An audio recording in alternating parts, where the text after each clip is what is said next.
नमस्कार साथियों, स्वागत है आप सभी का आपकी अपनी पाठशाला पर। मैं हूं अंकित अवस्थी। आप हैं मेरे साथ में एक ऐसी खबर का जिक्र करने के लिए जिसे देखकर आपको मन ही मन पॉजिटिविटी का एहसास होगा कि यार कहीं तो हम लोग लीड कर रहे हैं। हम लोग भविष्य की तैयारी पहले से ही करके बैठे हुए हैं, बस हमको कोई राइट अपॉर्चुनिटी नहीं दे रहा है। बाकी तो हम लोग विनर हैं, दुनिया का भविष्य हम ही लोग हैं। और ये सब बातें मैं क्यों बोल रहा हूं? ये बातें बोल रहा हूं पुतिन के हाल ही में आए एक बयान से, जिसमें उन्होंने अपने देश की महिलाओं से कहा है कि वो 8 बच्चे कम से कम पैदा करें। ऐसी स्थिति केवल क्या रूस के साथ है या दुनिया के और देशों के साथ भी है? सारी बातें आज के सेशन में की जाएंगी, लेकिन एक बार के लिए दुनिया के देशों का थोड़ा हश्र जान लीजिए। आपको रूस की तो कहानी पता है कि पुतिन जब से रशिया यूक्रेन वॉर में गए हैं, 647वां दिन है आज जिस समय रशिया यूक्रेन वॉर चल रहा है। और इसके चलते अलग अलग मीडिया हाउसेस का अनुमान है कि लगभग 3 लाख से ज्यादा लोग मारे और घायल हुए हैं इस रशिया यूक्रेन वॉर के अंदर। ऐसी स्थिति में 9 लाख से ज्यादा लोग माइग्रेट भी कर गए हैं। ऐसी स्थिति में पुतिन का यह बयान आना समझ में आता है कि 8 बच्चे पैदा करो या उससे ज्यादा पैदा करो। यह पुतिन ने रूस की महिलाओं से कहा है। लेकिन क्या पुतिन ऐसा कहने वाले अकेले हैं? जी नहीं साहब, ऐसा तो पहले शी जिनपिंग ने भी अपने यहां की महिलाओं से कहा है। ना केवल शी जिनपिंग, जापान भी इसके पीछे नहीं है। हमने जापान के बारे में भी 8 महीने पहले आपसे एक सेशन किया था, जिसमें मैंने कहा था कि जापान में भी महिलाओं से कहा गया है कि वे ज्यादा संतानें पैदा करें। ऐसा हिटलर ने भी कहा था। हिटलर ने 1938 में जर्मन महिलाओं से कहा था कि वे कम से कम 8 से या 10 से ज्यादा बच्चे पैदा करें। ये बच्चे पैदा करने की इन देशों में क्या होड़ है और क्या कारण है, आज के सेशन में हम डिस्कस करेंगे डिटेल से। लेकिन उससे पहले कुछ जरूरी अपडेट्स हैं, वो जान लीजिए। नंबर 1 अपडेट तो यही है कि आप सभी साथियों के लिए मेरे द्वारा अपनी पाठशाला पर रोजाना सोमवार से शुक्रवार तक इसी यूट्यूब चैनल पर शाम 5 बजे इंडियन पॉलिटी की बेहतरीन क्लासेस ली जा रही हैं एसएससी एग्जाम्स को ध्यान में लेकर। लेकिन अगर आप एसएससी का एग्जाम दे रहे हैं तो बेहतर है। यदि आप स्टेट पीसीएस भी दे रहे हैं, इवन एसआई का एग्जाम भी दे रहे हैं, विशेष रूप से यूपी एसआई वाले तो ध्यान दें, राजस्थान एसआई वाले भी ध्यान दें, उनके लिए ये बहुत इंपॉर्टेंट क्लासेस हैं। ठीक है, इवनिंग में 5 PM होती हैं। आज चूंकि सैटरडे है तो आज क्लास ना होकर टेस्ट रखा गया है। टेस्ट लाइव हो चुका है अपनी पाठशाला एप्लीकेशन पर, जो कि फ्री ऑफ कॉस्ट है। आप जाकर उसे दे सकते हैं, लिंक कमेंट बॉक्स में पिन कर दिया गया है। तीसरा, कल रविवार के दिन टेस्ट के विनर्स का रविवार वार्ता में अनाउंसमेंट किया जाएगा। यानी पूरा एक प्रक्रम पूरी तरह पावर पैक है, आप पूरी तरह तैयार रहिएगा।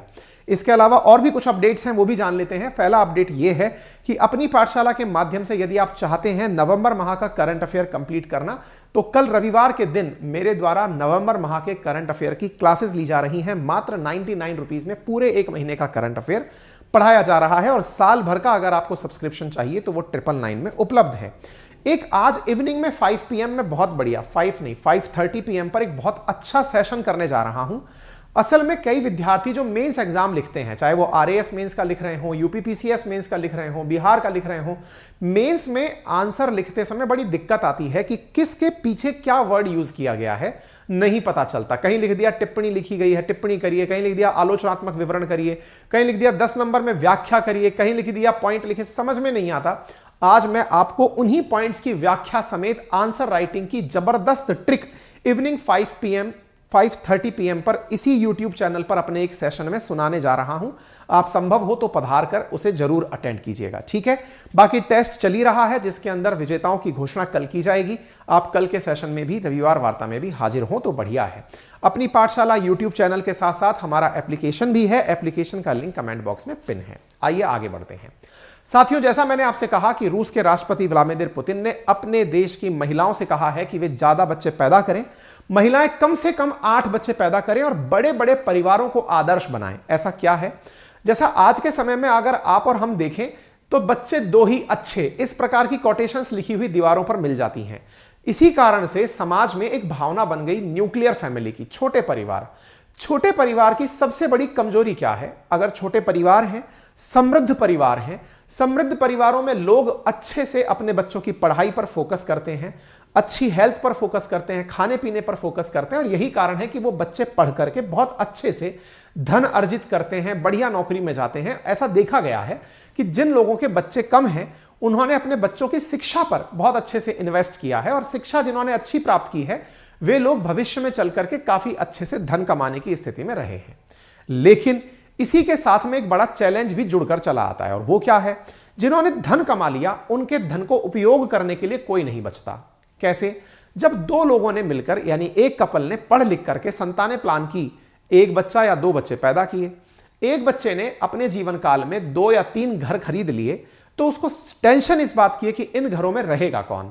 और इसी प्रकार से लोगों के अंदर आर्थिक तरक्की की जो चाह है वो घटने लगती है। एक दौर था जिस समय मेडिकल इमरजेंसीज के चलते पहले बच्चे ज्यादा क्यों पैदा हुआ करते थे? क्योंकि मेडिकल साइंस इतनी स्ट्रांग नहीं थी।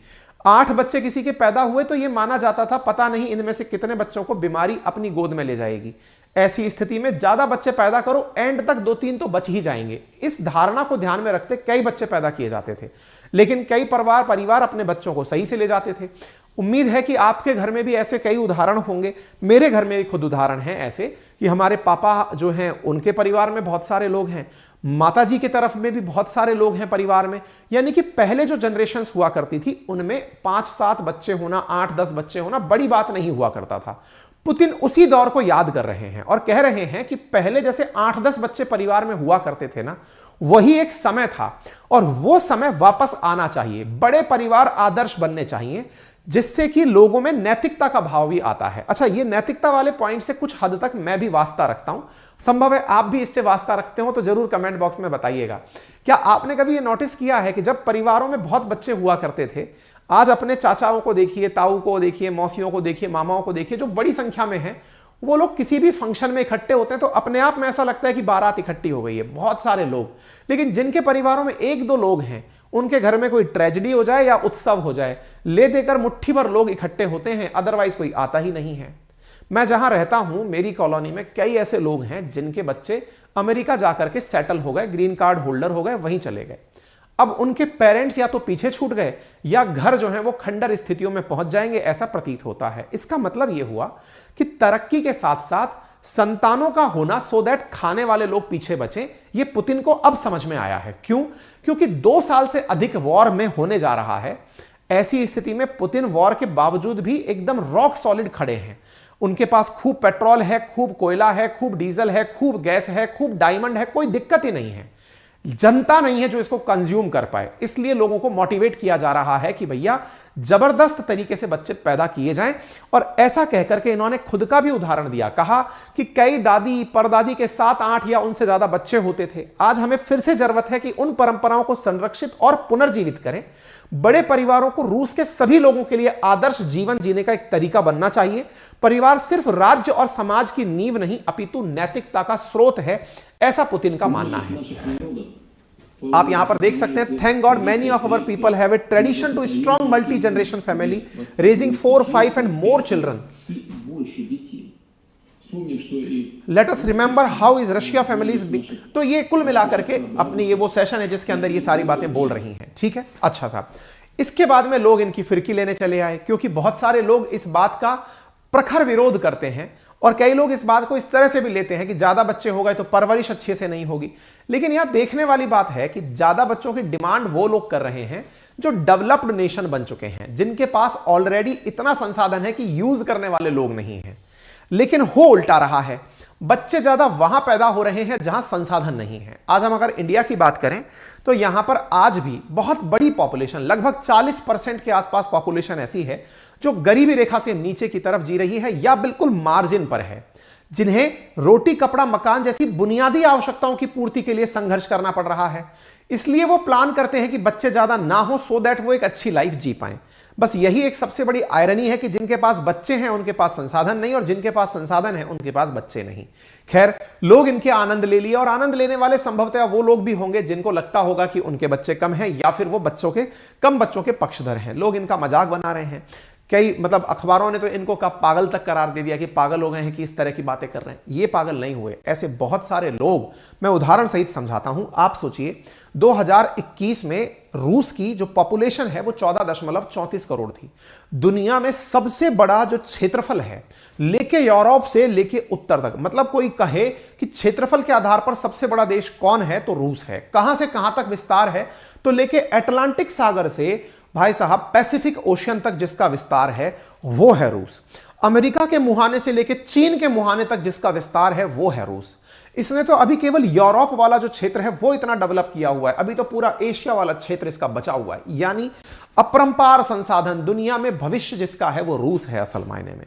तो ऐसी स्थिति में इन्हें जो संघर्ष करना पड़ रहा है वो ये है कि इनकी जनसंख्या लगातार घटती जा रही है। जहां 2018 में 146.78 मतलब मिलियन इनकी पॉपुलेशन थी, लगभग 14.78 करोड़ पॉपुलेशन थी, वो 14.14 करोड़ इनकी रह गई है। ये इनके लिए एक चिंता का विषय बन रहा है। इनकी पॉपुलेशन का घटना इनकी टेंशन को बढ़ा रहा है कि निरंतर पॉपुलेशन कम होती जा रही है। और ऐसे ही दौर में यूक्रेन के साथ इनकी जंग हो गई। यूक्रेन के साथ जब जंग हुई तो उसमें इनको यह एहसास हुआ कि जिन लोगों के बच्चे कम थे उन्होंने अपने बच्चों को जंग में जाने से रोक लिया। अच्छा, ये बहुत कॉमन है, आप बहुत जगह नोटिस करिएगा कि सेना के अंदर या फिर कोई भी पराक्रम का काम करने की बात जब आए तो वो माएं अक्सर डर जाती हैं जिनकी संतानें कम होती हैं। वो अपने बच्चों को कहती हैं बेटा रहने दो ना, कोई बात नहीं। उनके बच्चों को आप धमका रहे हैं, अरे बेटा रहने दो ना, क्या फर्क पड़ रहा है।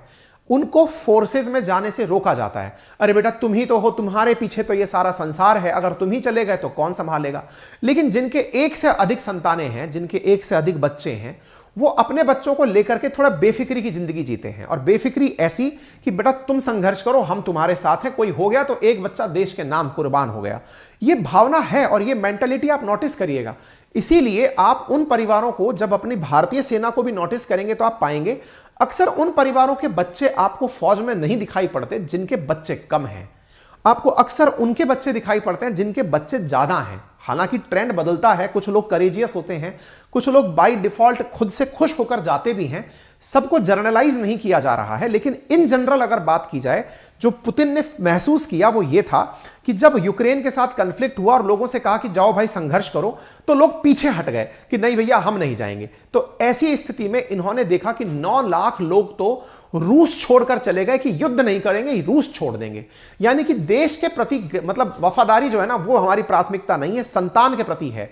इसलिए इन्हें एहसास हुआ कि इस रशिया यूक्रेन कॉन्फ्लिक्ट में 3 लाख से ज्यादा लोग या तो घायल हुए हैं या फिर मारे गए हैं। ऐसी स्थिति में जनसंख्या का होना सबसे बड़ी ताकत बनता है और यह दुनिया में प्रूवन फैक्ट है। संतानें अगर हैं तो लड़ाका प्रवृत्ति बढ़ती है और भारत के लिए यह अपने आप में एक बहुत जबरदस्त ब्राइट स्पॉट है। संतानें हैं हमारे पास, वो जो एवरेज हमारी लाइफ है वो टेन्योर 20 से 25 साल का लंबा है। हम बहुत अच्छे से मतलब वर्कफोर्स में हमारा बहुत अच्छा कंट्रीब्यूशन अभी दुनिया के बिहाफ पर है। ठीक है, तो एक तरह से यह समझिएगा कि यूक्रेन के कारण जो लोग माइग्रेट किए वो भी सिंगल चाइल्ड वाले थे, कम बच्चों वाले थे, जिन्हें फाइट करना ही नहीं था, बोले जाओ हम नहीं लड़ रहे, हम दूसरी जगह चले जाएंगे। ठीक है, और तो और आप ऐसे सोचिए कि पुतिन ने हाल ही में अपने देश में अनाउंस किया है कि यदि 10 बच्चे पैदा करोगे तो आपको इनाम और दी जाएगी। इनाम के नाम पर $16,000 तक ऑफर इन्होंने कर दिया है। जब आपको याद होगा रशिया यूक्रेन कॉन्फ्लिक्ट शुरू हुआ, तब जब संतानों को लेकर लोग पीछे हट रहे थे, इनने कहा आज तो कोई बात नहीं, आगे आने वाली नस्लों में तो दिक्कत हो जाएगी। इन्होंने अवार्ड तक घोषित कर दिया। अवार्ड घोषित करने वाले ये अकेले नहीं है, बहुत से देश हैं।